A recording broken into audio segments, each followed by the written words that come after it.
14番乗り場に当駅止まりの輝き505号が到着いたします。この列車は到着後折り返し運転に向け車内清掃を行います。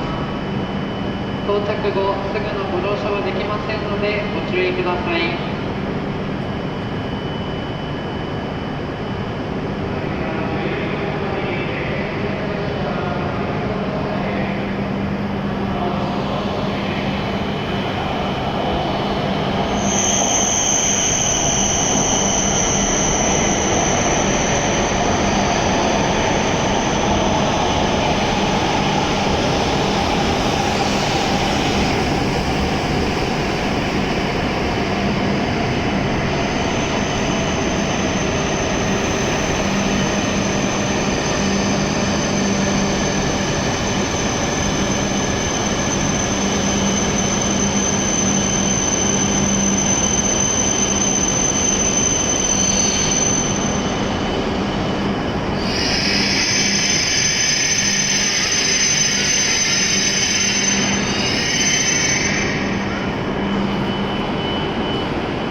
ご乗車ありがとうございました。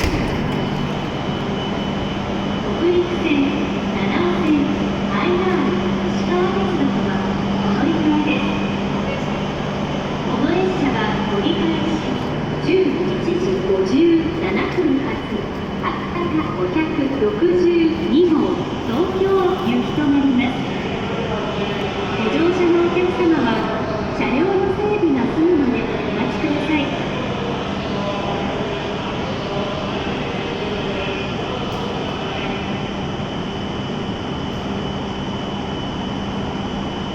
ご乗車ありがとうございました。終点金沢です。車内にお忘れ物、落とし物なさいませんようご注意ください。在来線お乗り換えのお客様は1つ下の階、2階乗り換え改札口までお越しください。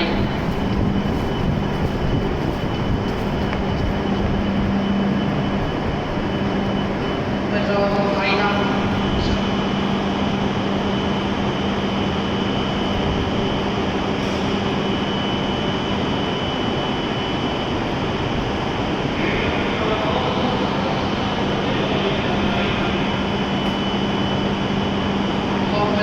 階段は5号車付近、エレベーターは6号車付近、エスカレーターは7号車付近にございます。